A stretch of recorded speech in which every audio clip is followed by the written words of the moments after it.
मैं doctor Arun Vyas, associate professor geology, government Bangur college Didwana. विद्यार्थियों, आज के इस व्याख्यान में मैं आपको इंजीनियरिंग प्रॉपर्टीज़ ऑफ रॉक्स के बारे में जानकारी प्रदान करूंगा। ये व्याख्यान एमएससी तथा बीएससी थर्ड ईयर जियोलॉजी के विद्यार्थियों के लिए तैयार किया गया है और इस व्याख्यान में जो इंजीनियरिंग जियोलॉजी है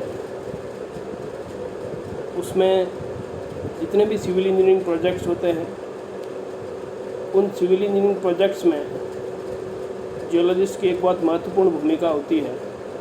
और सिविल इंजीनियरिंग प्रोजेक्ट्स में चाहे वो साइट सिलेक्शन का मामला हो या साइट पे फाउंडेशन का हो या साइट पर फाउंडेशन के अलावा कोई डैम हो, टनल हो, हाईवे हो,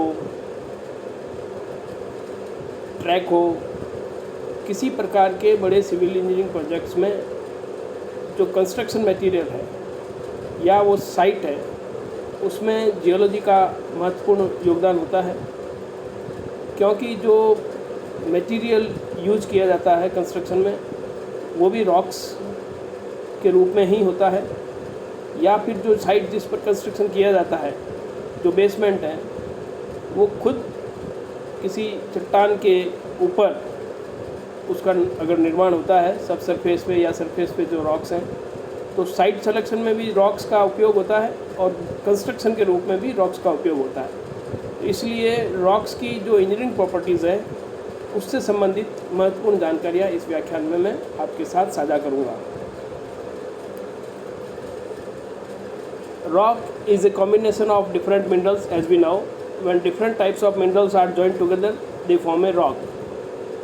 Rocks are mainly of three types, as we all know: igneous, sedimentary and metamorphic. Engineering properties of rocks के बारे में अगर अपन बात करें तो rocks have very much importance in engineering point of view. All civil engineering structures are built on rocks. So engineering properties of rocks are very much important. जैसा कि मैंने अभी आपको पहले बताया, in the following slides, engineering properties of different types of rocks will be discussed.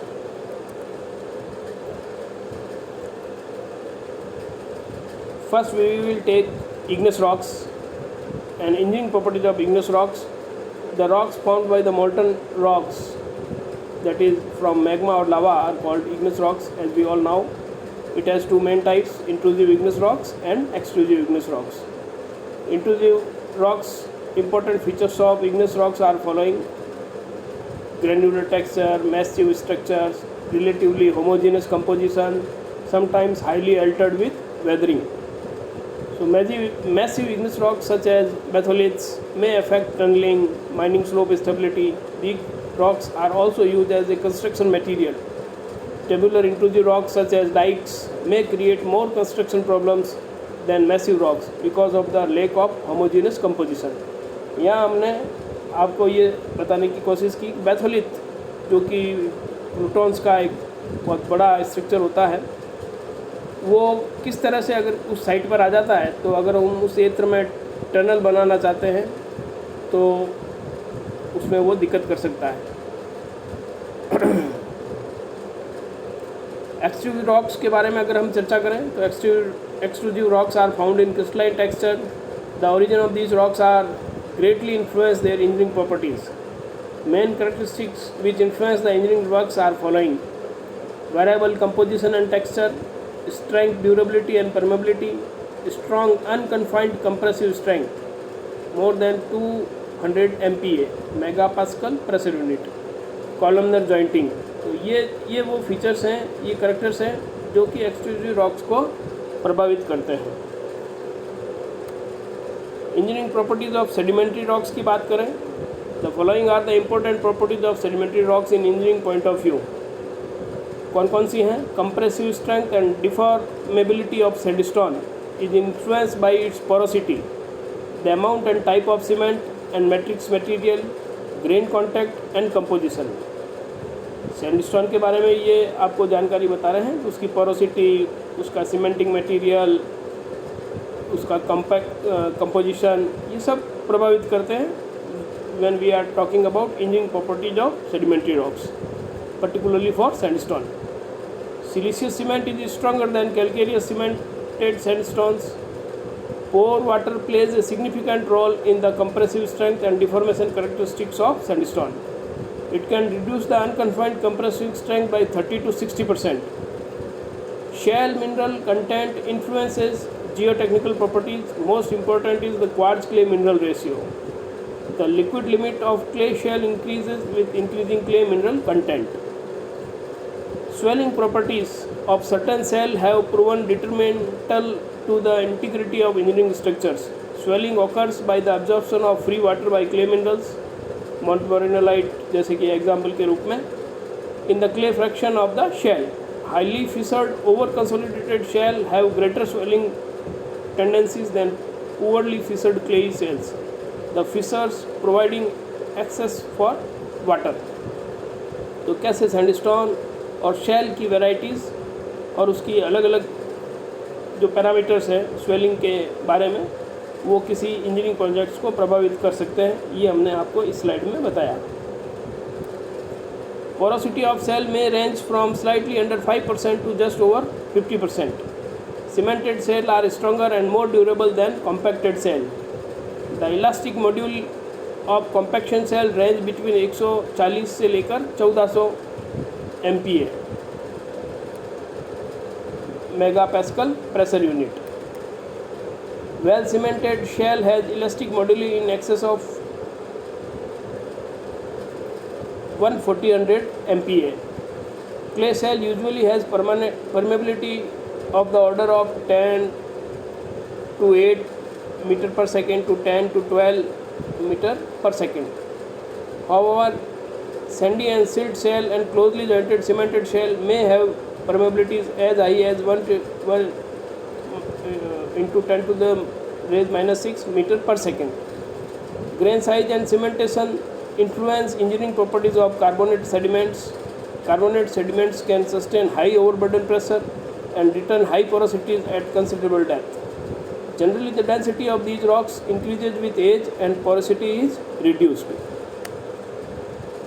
Now we will discuss important sedimentary rocks, sandstone and limestone. Sandstone are very thinly laminated micaceous types of very thickly bedded varieties. They may be cross-bedded and are invariably jointed. With the exception of shale sandstone, sandstone is not subject to rapid surface weathering. The dry density and porosity of sandstone are influenced by the amount of cement or matrix material occupying the pores. Usually the density of sandstone tends to increase with increasing depth below the surface. जो depth के साथ नीचे जाएगा sandstone की density जो है वो बढ़ती है. Now we will discuss about limestone. When dolomite undergoes an increase in porosity of few percent, joints in limestone have generally been subjected to various degrees of dissolutions. Sinkholes may develop where joints intersect, and these may lead to subterranean caverns. The dissolution leads to an increase in mass permeability. Enlargement of the pores enhances water circulation, encouraging further solution. This brings about an increase in stress within the remaining rock framework, which reduces the strength of the rock and leads to increasing stress corrosions. तो इस प्रकार से ज़्यादा pores होना नुकसानदेह हो सकता है. Now we will discuss about chalk and gypsum as a sedimentary rock. Chalk, the unconfined compressive strength of chalk ranges from moderately weak to moderately strong. The strength of chalk is reduced when saturated. The upper chalk from Kent, in particular deformable, typical values of Young's modulus being 5 into 103 MPa. It exhibits elastic plastic deformation. Discontinuities govern the mass permeability of chalk. Chalk is also subject to dissolutions like limestone along discontinuities. Anhydrite is a strong rock. Gypsum and potash are moderately strong, and rock salt is moderately weak. Evaporating rocks exhibit various degrees of plastic deformation before falling. Creep may account for 20 to 60% of the strain at failure. Rock salt is most prone to creep. Now we will discuss about gypsum. Gypsum is more readily soluble than limestone. Sinkholes and caverns can develop in thick beds of gypsums. Massive anhydrite can be dissolved to produce seepage flow rates, which increases in rapidly accelerated manner. Heave is another problem associated with anhydrite. When anhydrite is hydrated to form gypsum, there is a volume increase of between 30 to 58%, which exert pressure between 2 and 69 MPa. Salt is even more soluble than gypsum. Slumping, brecciating, and collapse structures occur in rocks overlying a salt beds. Now we will discuss about metamorphic rocks. They are divided into two categories: foliates and non-foliates. Foliates are composed of large amount of micas and chlorides. These minerals have very distinct cleavage. Foliated metamorphic rocks will split along cleavage lines that are parallel to the minerals that make up the rock. Slate, as an example, will split into thin sheets. Now we will discuss about MRMR, yani mining rock mass rating. This classification system developed for mining purposes in 1990. Lausbester developed the mining rock mass rating system by modifying the rock mass rating RMR system of Benevsky. In the MRMR system, the stability and support are determined with the following equations: RMR is equal to IRS plus RQD plus spacing plus condition, in which RMR is Labuster's rock massing rating, IRS intact rock strength, and RQD is rock quality designation. Spacing is expression for the spacing of discontinuities, and conditions is condition of discontinuities. Parameters also dependent on groundwater presence, pressure, or quantity of groundwater inflow in the underground excavation. MRMR equal to RMR adjustment factors, in which adjustment factor is factors to compensate for the method of excavation, orientation of discontinuities and excavation, induced stresses, and future weathering. The parameters to calculate the RMR value are similar to those used in the RMR system of Wieniawski. This may be confusing as some of the parameters in the MRMR system are modified, such as the condition parameter that include groundwater presence and pressure in the MRMR system, whereas groundwater is a separate parameter in the RMR system of Wieniawski. The number of classes for the parameters and the detail of description of the parameters are also more extensive than in the RMR system of Wieniawski. Now we will discuss about pitfalls and uncertainties. The basic function of the MRMR classification system are to subdivide the rock main into zones based on similar behavior, provide a basis for communication between various mining disciplines, and formulate design parameters for the actual mine design. The MRMR system is one of the methods to characterize the rock mass competency. It is important to understand that rock mass competency is not only influenced by its inherent geological parameters like material strength and quantity and strength of the defects, but also the change introduced by the mining activities, induced stresses, blasting damage, exposure to weathering, relative orientation of the defects, and excavation water. These man-made changes often have detrimental effects on the rock mass competency and thus stability of the opening and cannot be ignored. The most common errors in classifying rock masses include avenging values across geotechnical domains, mixing natural and mining induced defects like joints and fractures, mixing in situ rock mass ruining IRMR and modified rock massing rating values, not considering the variability of values of individual parameters, ignoring rock strength, anisotropy and its orientation, avenging the intact rock strength of weak and strong zones, averaging joint conditions for individual discontinuity sets, not considering discontinuity other than joints,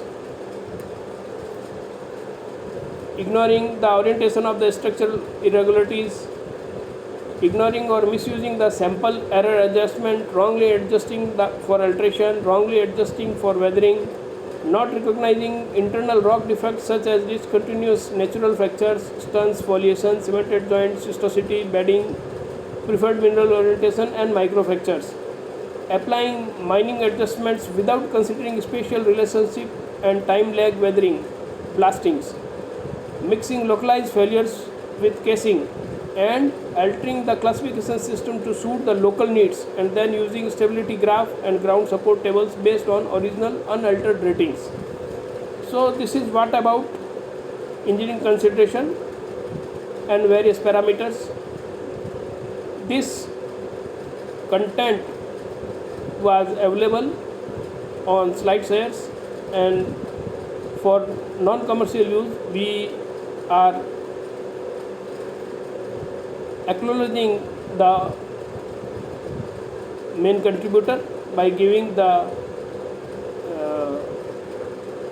http www.slideshare.net Roman Gantava /engineering properties of rock. Now we will discuss rocks as material for constructions.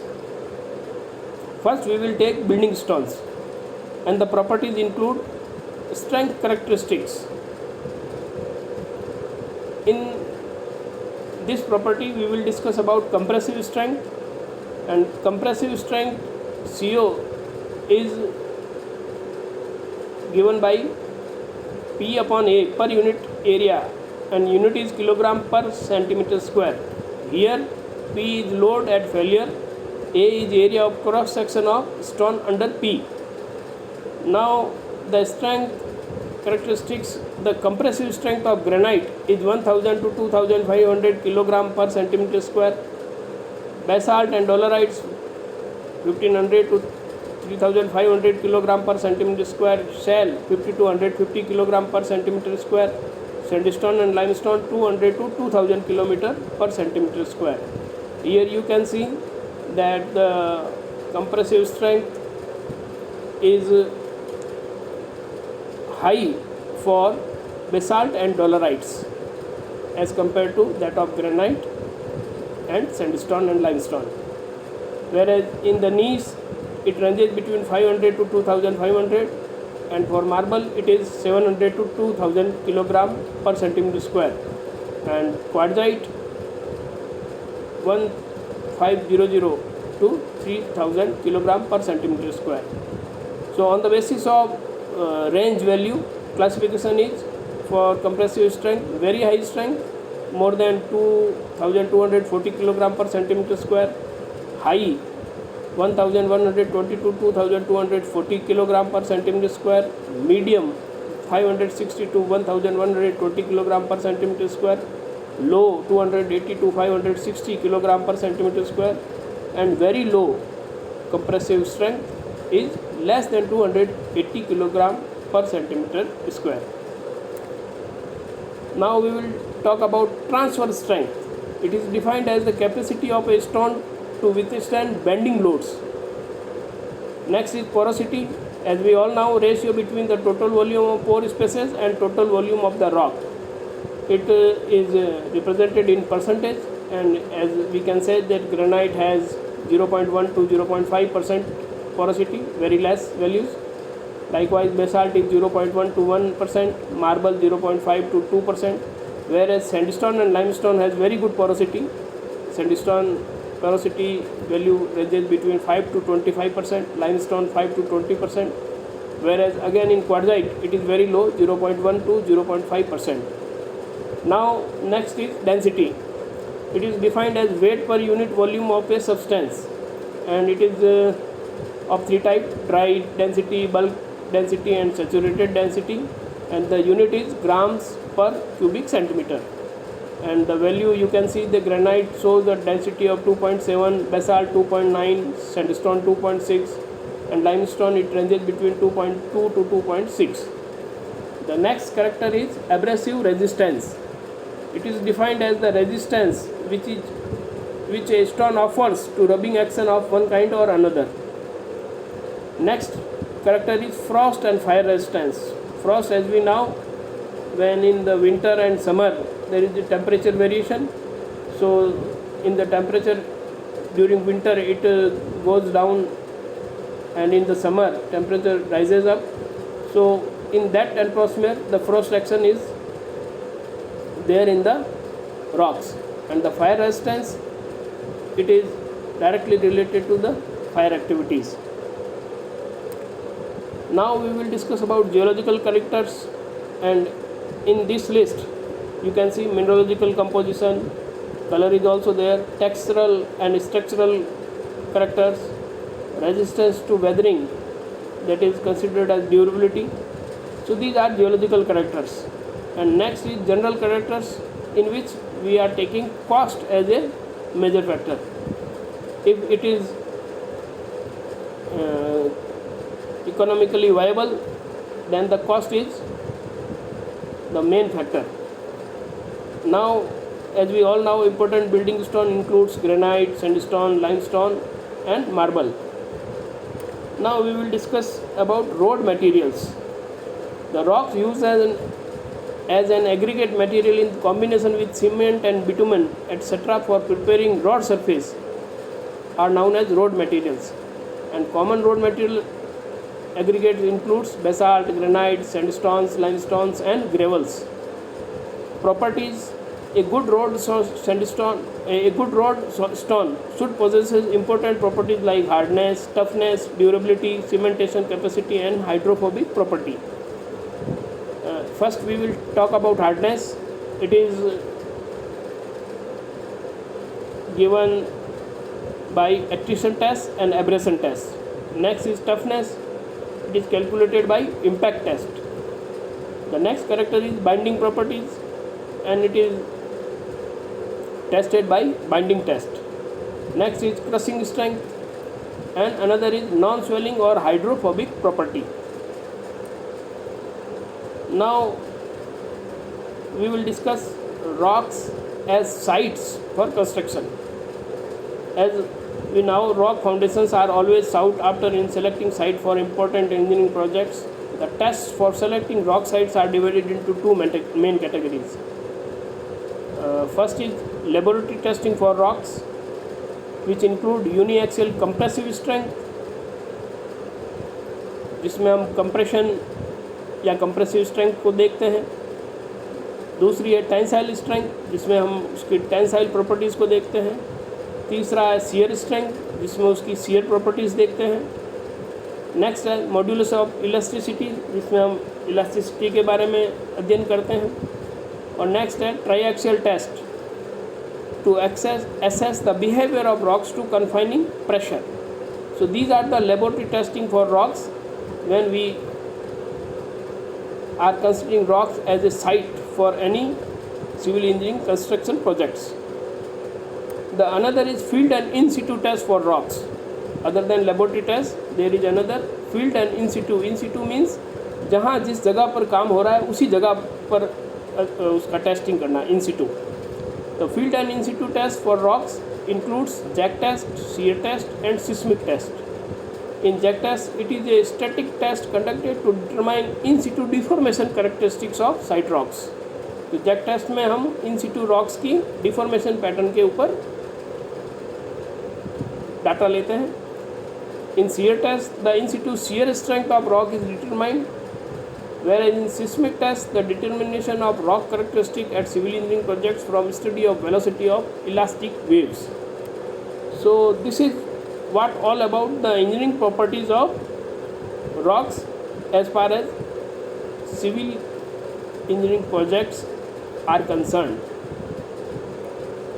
यहाँ इस चित्र के साथ इस व्याख्यान को समाप्त करेंगे. किसी भी बड़े मेगा प्रोजेक्ट में, सिविल इंजीनियरिंग प्रोजेक्ट्स में जियोलॉजी का बहुत महत्वपूर्ण रोल होता है, क्योंकि जियोलॉजिस्ट ही साइट सिलेक्शन में अपनी भूमिका निभाता है. और फिर उस साइट सिलेक्शन के बाद जो भी वो बड़ा प्रोजेक्ट है, चाहे वो टनल हो, चाहे डैम हो, चाहे कोई हाईवे हो, मेगा हाईवे हो, रेलवे ट्रैक हो,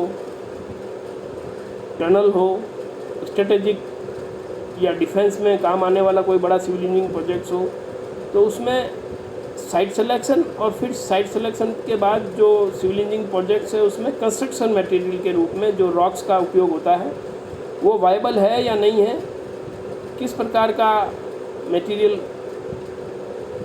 काम में लिया जाना है, इन सब में उनकी रॉक्स की इंजीनियरिंग प्रॉपर्टीज जो काम में ली जाती है उसको वायबल है या नहीं देखने के लिए, उसके बारे में ये व्याख्यान आज आपके साथ मैंने साझा किया।